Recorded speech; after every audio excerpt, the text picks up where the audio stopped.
سلطان عبدالحمید ثانی نے جب مسجد نبوی شریف کی تعمیر کا حکم دیا تھا تو پورے ترکی سے لوگوں کو بلایا تھا کہ اپنے اپنے بچے لے کر کے آؤ. جو بھی بچے پیدا ہوئے 1 دن کے 2 دن کے وہ سب لے کر کے لوگ حاضر ہوئے. 500 بچے جمع ہوئے. بادشاہ نے وہ سارے بچوں کو لے لیا, ایڈاپٹ کر لیا. مدینے سے کچھ دور ایک بستی بسائی جو جنگل میں تھی, آس پاس کوئی شہر بھی نہیں تھا. ان بچوں کے لیے پاکیزہ دائیں رکھی گئیں جو ہمہ وقت قرآن کی تلاوت کرتی تھی, اور یہاں تک کہ وہ بچے ختم قرآن کے ساتھ پورا دودھ پیتے تھے. 2 سال کے ہوئے تو ان کی زبانوں پر سب سے پہلی زبان عربی جاری ہوئی. ان کی ماں کی کوئی زبان ہی نہیں تھی, یعنی مدر ٹنگ تھی نہیں. جو انہوں نے دایا سے سنا وہی بولنے لگ گئے, قرآن ہی بولنے لگ گئے. اور جب بچے وہ 5 سال سے 7 سال کی عمر میں ہوئے تو سارے لوگوں کو حافظ قرآن بنایا گیا, اور پھر انہیں عالم بھی بنایا گیا. ہر ایک بچے کو ہنر سکھایا گیا. کوئی معمار بنا, کوئی الیکٹریشن. ان 500 لوگوں کی تربیت میں تقریباً 25 سال گزر گئے. جب وہ جوان 25 سال کے ہوئے تو ان کو لا کر کے مسجد نبوی بنائی گئی تھی. اور ان نوجوانوں نے جو مسجد نبوی بنائی, اپنے ہاتھوں سے جو اینٹیں رکھی ہیں, 300 سال کا عرصہ گزرنے کو آ گیا.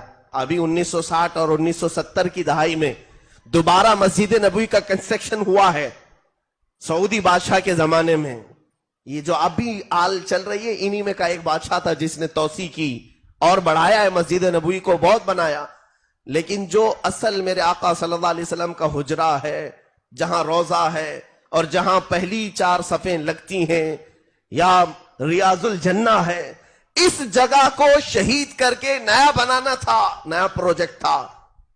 تو لکھنے والوں نے یہ بھی لکھا ہے کہ 1 مہینے تک بلڈوزر اس کو دراڑے مارتے رہے لیکن دیوار ہلی نہیں, اس کے کوئی پلر نہیں ہلے.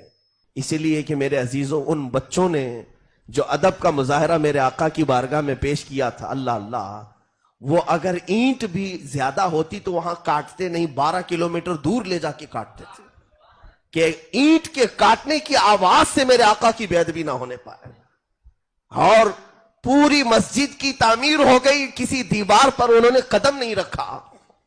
ایک لکڑا اس طرح سے زمین پر گاڑتے تھے, اس لکڑے پر ایک پٹا باندھتے اور اپنی کمر میں ایک پٹا باندھتے اور لٹک کر کے مسجد نبوی کی دیواریں بڑھایا کرتے تھے. پیر نہیں رکھا. اور اس کام کی برکت یہ ہے کہ آج تک وہ دیواریں ویسی کی ویسی ہیں, میرے آقا نے اسے ویسی قبول کیا ہے. ساری چیزیں نہیں ہو گئیں لیکن مسجد نبوی کا وہ حصہ آج بھی وہی ہے جو ترکیوں نے بنایا تھا.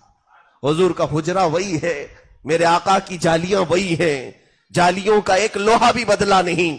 آج تک وہاں لکھی ہوئی عبارتیں بھی وہی ہیں. اس لیے کہ یہ چیز ہوتی ہے میرے عزیزوں, جب بچے کی صحیح معنوں میں تربیت ہوتی ہے اور وہ جوان اپنی تربیت کے انداز میں آ کر کوئی کام کرتا ہے تو مولا اس کام کو سدا قائم رکھ لیتا ہے.